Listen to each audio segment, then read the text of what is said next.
So hey everyone, welcome back to Camera Info once again. तो आज मैं basically जो वीडियो है वो इसलिए बना रही हूँ क्योंकि आप लोगों को कुछ ज़्यादा ही डाउट्स आ रहे हैं and it becomes very difficult for me also to explain all the doubts over that comment box. Okay, थोड़ा मुश्किल हो जाता है, सो लेट्स डिस्कस इट। ठीक है, तो सबसे पहले बैंक ऑफ बड़ौदा के अप्रेंटिस के लिए जिन जिनको जाना है, what I would suggest is कि ओवर थिंक करना पहले तो बंद करो। ठीक है, अब सेकेंड थिंग, कुछ के पास मेल आ चुका है, कुछ के पास मेल नहीं आया है। तो जिनके पास मेल नहीं आया है वो वेट करें, और जिनके पास मेल आ गया है उनको पता ही है कि उन्हें आगे क्या करना है। ठीक है, अब क्यों नहीं मेल आया बाकियों के पास, उसके लिए भी मैं रेक्टिफाई कर दूं। ठीक है, अगर मेल नहीं आया तो इसका मतलब यही नहीं है कि आपको रिजेक्ट कर दिया गया है, फर्स्ट थिंग। सेकेंड थिंग होता यह है कि डिफरेंट रीजन्स होते हैं, डिफरेंट सिटीज होती हैं, डिफरेंट नंबर ऑफ वैकेंसीज होती हैं, उसके बेसिस पे आपको मेल्स आते हैं।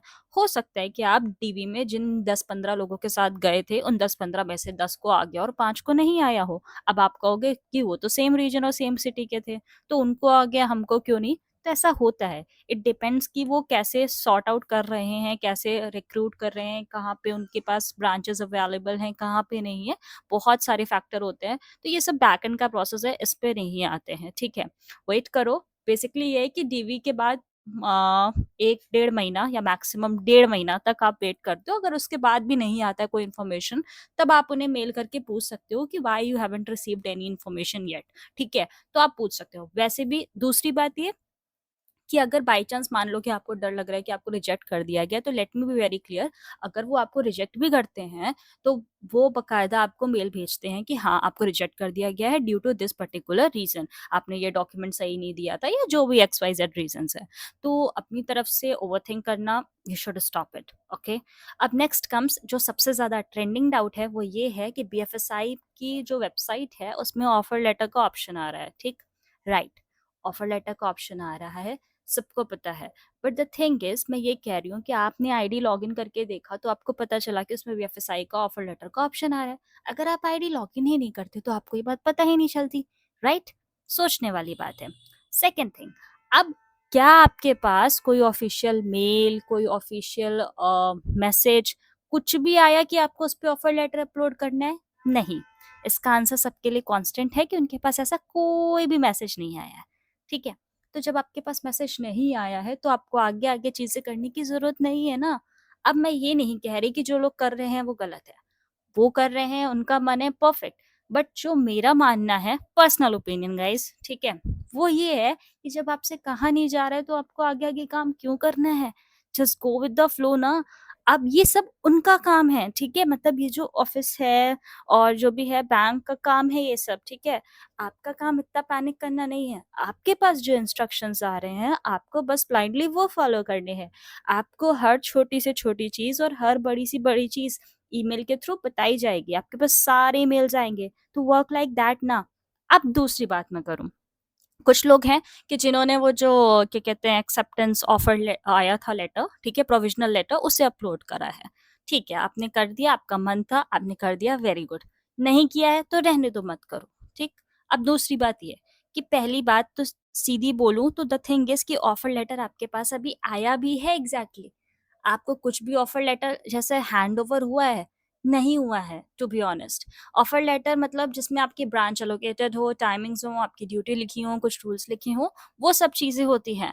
ठीक है, वो जब आपको अभी जब फाइनल आप रिपोर्ट करोगे तब वहां पे आपको दिया जाएगा and then you have to upload things. ठीक, अब अगर आपने ये वाला अपलोड भी कर दिया है जो आपके पास अभी अवेलेबल था, तो भी कोई इशू नहीं है। तो इसको इतना बड़ा कंफ्यूजन का टास्क मत बनाओ यार, जस्ट को सिंपल रखो, है ना। I think it's better. दूसरी बात कर लेते हैं जिस पे मैं ऑलरेडी शॉर्ट्स बना चुकी हूँ कि एक्सेप्टेंस प्रोविजन लेटर अगर आपकी मेल में लिखा है आपको मेल करना है तो यस आपको मेल करना है। अगर आपकी ईमेल में नहीं लिखा है तो आपको नहीं करना है, as simple as that. Different people, different opinions, जितनी बात करोगे उतनी ज्यादा आंसर्स निकलेंगे।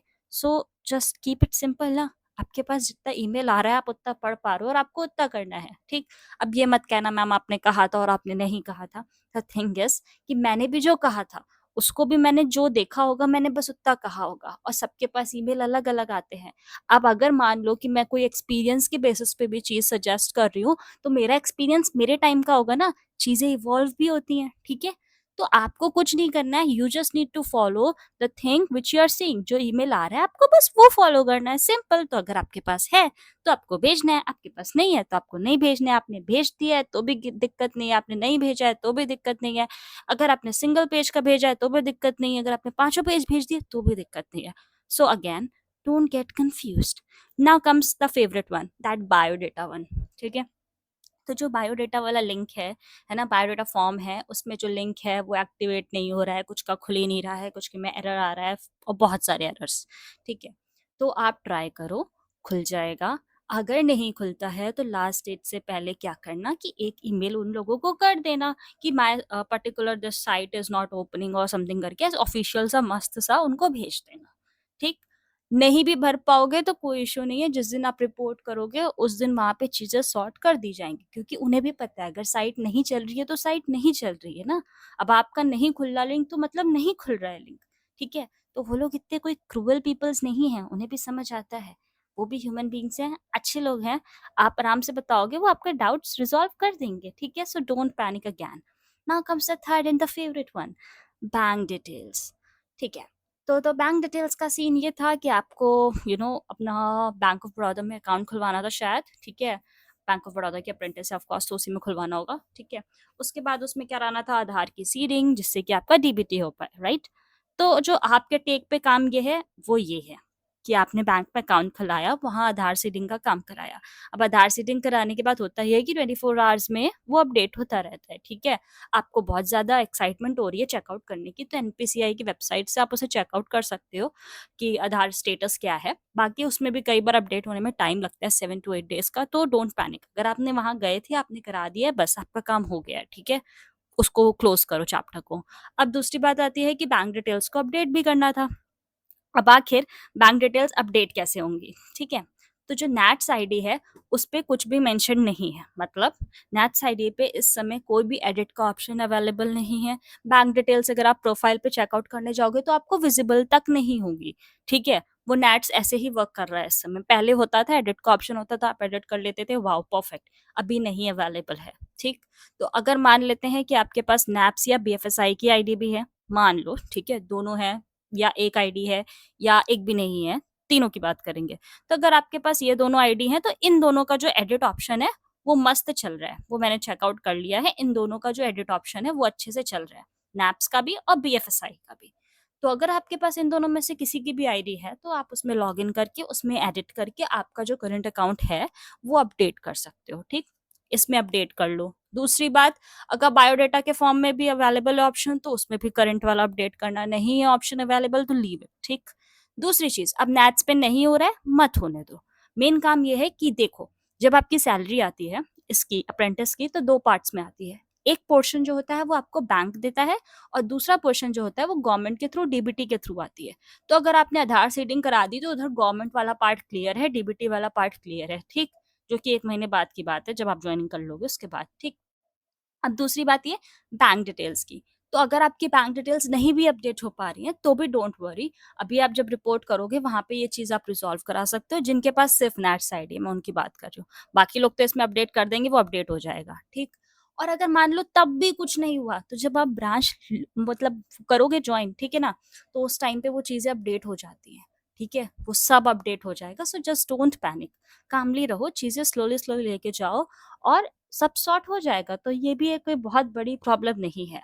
हाँ, अगर आपके पास नैप्स या बीएफएसआई आईडी है, आप उसमें एडिट करके अपडेट कर लो फॉर बेटर, ओके।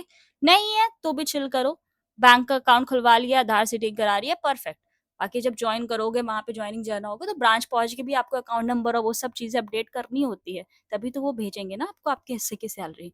सो इतना पैनिक मत हो, मैं बस यही कहूँगी।